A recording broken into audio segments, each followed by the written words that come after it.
moi je pense que situation de pëcc xool. Je pense d'ailleurs même question yi. ni ñu ko lié moo nar a tax analyser day jafe. parce que d'une part dañuy tegal conflit bi am sur la liste départementale de Dakar.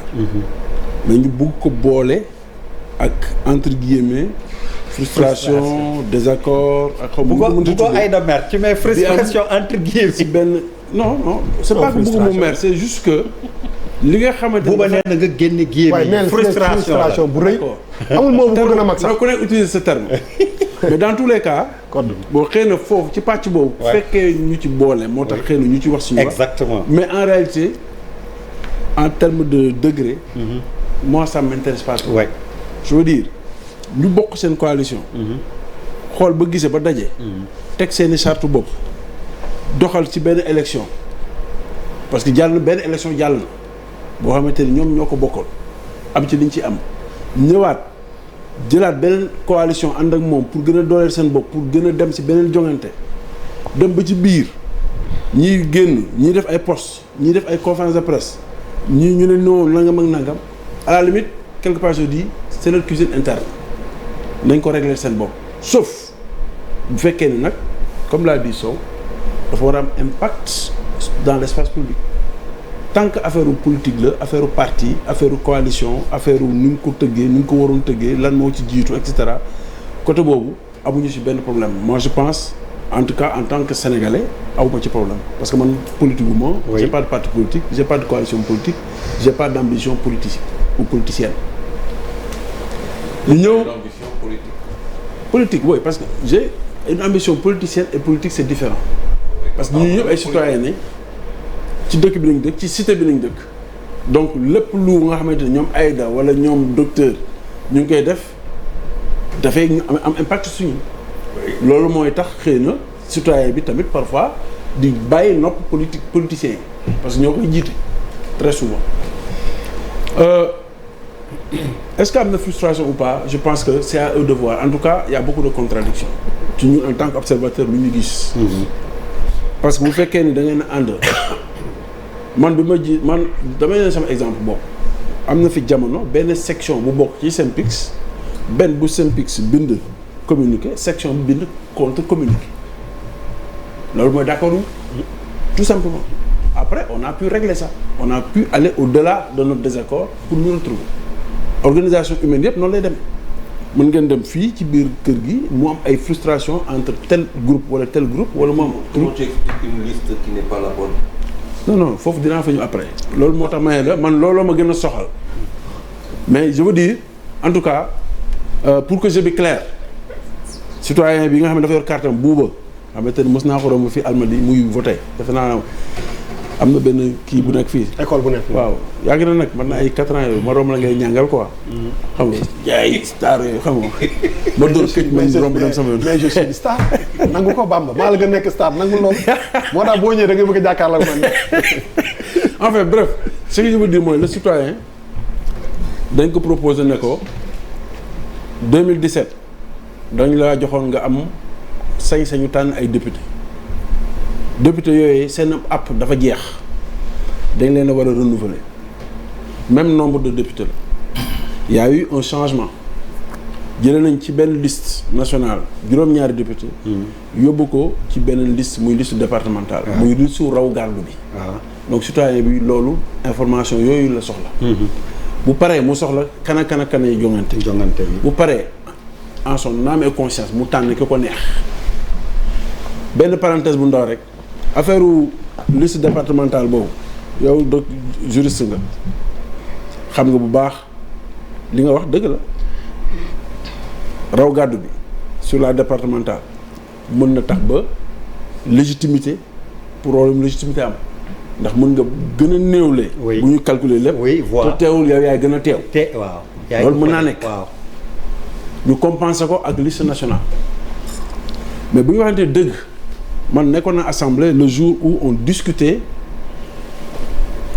ndax dañuy yokk nombre de députés yi waaw wala dañ am déet simplement parce que Sénégal am na département bu bees waaw Kër Massar population bi yokku na diggante 2017 ak maintenant c'était les arguments techniques mais pëccoxoo politique bi sawaay ci biir assemblée bi loolu de ñun ñu ngi foon on a tout vu ñi jàpp ne ñoo bëggoon a yokk ak ñi bëggoon ñu yokk ak ñi bañ yokk bi loolu foofu la ñu fekk donc Sénégal parfois j'ai l'impression qu'il y a deux Sénégal il y a le Sénégal des contradictions internes xëccoo ak il y a le Sénégal de la communication officielle bu ñu génne lan la ñuy wax lan la ñuy jaay askan bi lan la ñuy jaay Sénégalais bi au point que parfois da ngay jàpp ni ak du ñëpp mais da ngay jàpp ni yenn acteurs politiques yi wala boog ñu ci bëri ci ñoom joxuñu cër Charles joxuñu cër Malal.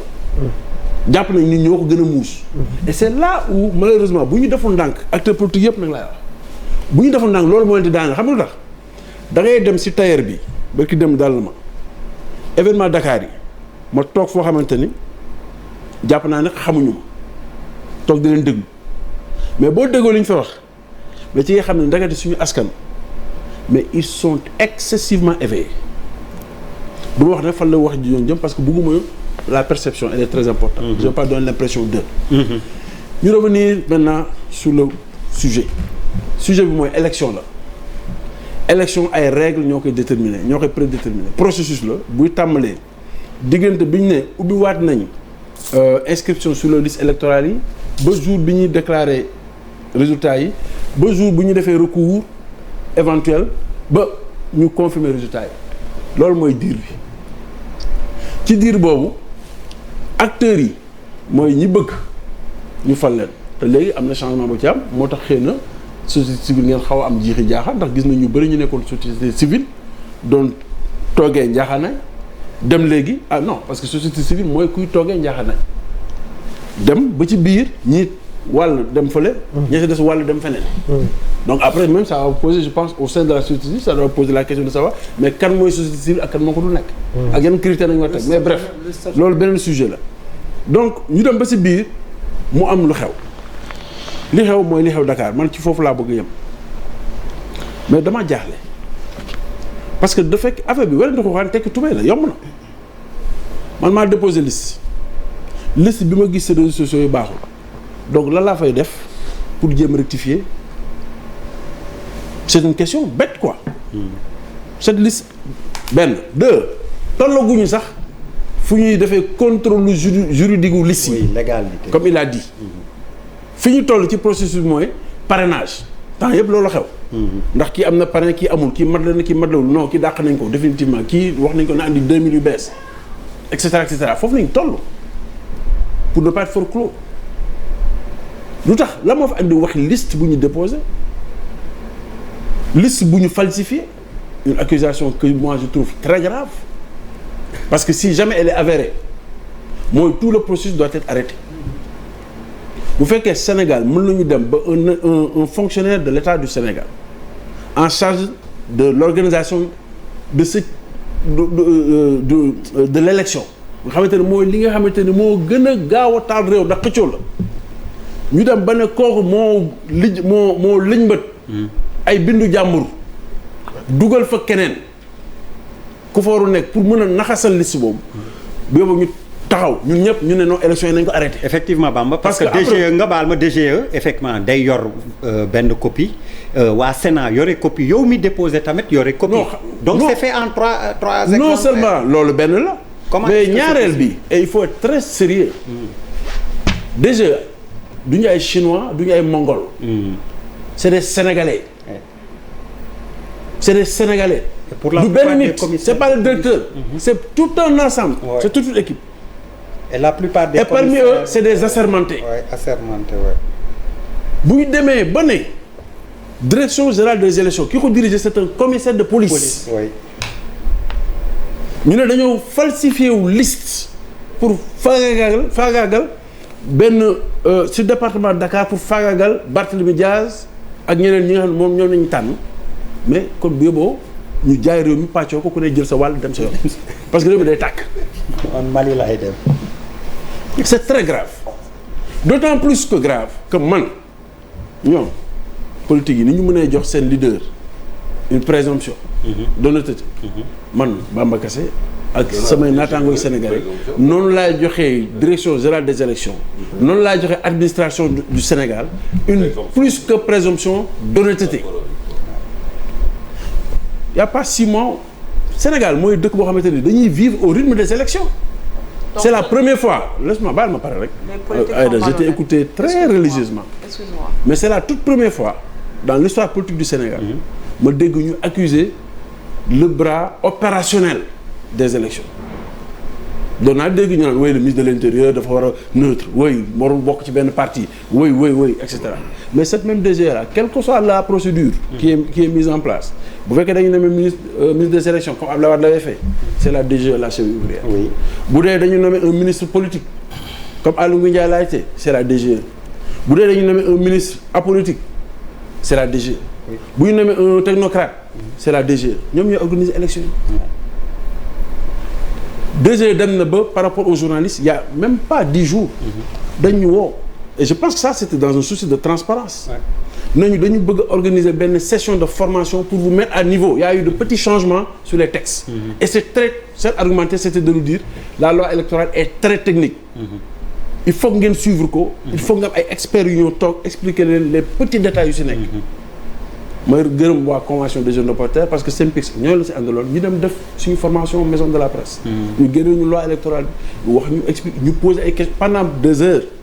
parrainage nu muy demee bu fii kii lan mooy remplacement lan mooy di toutes ces questions ont été posées. donc man yaakaaruma ne structure bu mel noonu dina ànd ak parparloo.